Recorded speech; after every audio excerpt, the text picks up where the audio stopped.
Hello ಗೆಳತಿಯರೇ, Varalakshmi ಹಬ್ಬದ ಪ್ರಯುಕ್ತ ಈ ಡೆಕೋರೇಷನ್ನು ತಂದಿದ್ದೀನಿ. ಮೊದಲು ಒಂದು ತಟ್ಟೆಗೆ ಅಕ್ಕಿ ಹಾಕ್ಕೊಳ್ಳಿ, ಒಂದು ಕಲಶ ಇಟ್ಕೊಳ್ಳಿ, ಅದರ ಮೇಲೆ ಒಂದು ಲಕ್ಷ್ಮಿ ವಿಗ್ರಹ ಬರೋ ಥರ ಇಟ್ಕೊಂಡಿದ್ದೀನಿ. ಒಂದು ವಿಳ್ಯದೆಲೆ ತೊಗೊಂಡು ಅದನ್ನು ಹೀಗೆ ಮಡ್ಚ್ಕೋಬೇಕು. ಟೂತ್ ಪಿಕ್ನಿಂದ ಚುಚ್ಕೋತಾ ಇದ್ದೀನಿ. ಟೂತ್ ಪಿಕ್ ಆದರೆ ಎಕೋ ಫ್ರೆಂಡ್ಲಿ ಆಗಿರುತ್ತೆ. ಒಂದು ವೇಳೆ ಹಂಗೆ ಹೊರಗೆ ಹಾಕಿದ್ರೂ ಹಸು ದನ ಕರುಗಳಿಗೆ ಹಾನಿ ಆಗೋದಿಲ್ಲ.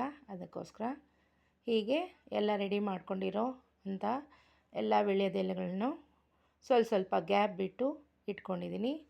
ಹಾಗೆ ಒಂದೊಂದು ರೋಸಾ ಹೂವು ಇಡ್ತಾಯಿದ್ದೀನಿ. ಮಧ್ಯೆ ಗ್ಯಾಪ್ ನೋಡಿಕೊಂಡು ಎಷ್ಟು ಹೂವಾದರೂ ನಾವು ಇಟ್ಕೋಬೋದು. ಹೀಗೆ ಸುತ್ತಲೂ ಇಟ್ಕೊಂಡ್ಮೇಲೆ ಮಧ್ಯದಲ್ಲಿ ಕಾಂಟ್ರಾಸ್ಟ್ ಕಲರ್ ಯೆಲ್ಲೋ ಕಲರ್ ಹೂಗಳನ್ನ ಮಧ್ಯದಲ್ಲಿ ಇಡ್ತೀನಿ. ಚೆನ್ನಾಗಿರುತ್ತೆ. ನಿಮಗೆ ಬೇಕಾದ ಹೂವು ಇಟ್ಕೋಬೋದು. ಮಲ್ಲಿಗೆ ಏನಾದರೂ ಇದ್ದರೆ ಆ ಹಾರ ಸಹ ಇಡ್ಬೋದು. ಇವುಗಳ ಮಧ್ಯೆ ಇನ್ನೂ ಗ್ಯಾಪ್ ಇದೆ ಅಂತ ರೋಸಾ ಹೂವು, ಎರಡೆರಡು ರೋಸಾ ಹೂವು ಇಡ್ತಾಯಿದ್ದೀನಿ. ಲೈನ್ ಥರ ಬರುತ್ತೆ. ಮಧ್ಯದಲ್ಲಿ ವಿಳ್ಯದೆಲೆ ಕಾಣಿಸ್ತಾ ಇರುತ್ತೆ.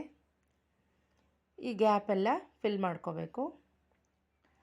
ಒಂದು ದಿನ ಮುಂಚೆ ಮಾಡಿಕೊಂಡ್ರು ನೀರು ಹಾಕ್ತಾಯಿದ್ರೆ ಚಿಮುಕ್ಸಿದ್ರೆ ಏನೂ ಆಗೋದಿಲ್ಲ. ಹಬ್ಬದ ದಿವಸ ಇಡ್ಬೋದು.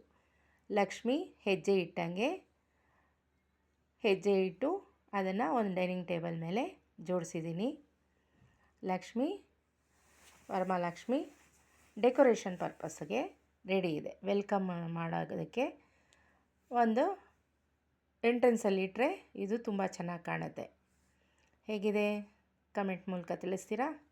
ಲೈಕ್, ಶೇರ್ ಮಾಡಿ ಗೆಳತಿಯರೇ. Thank you.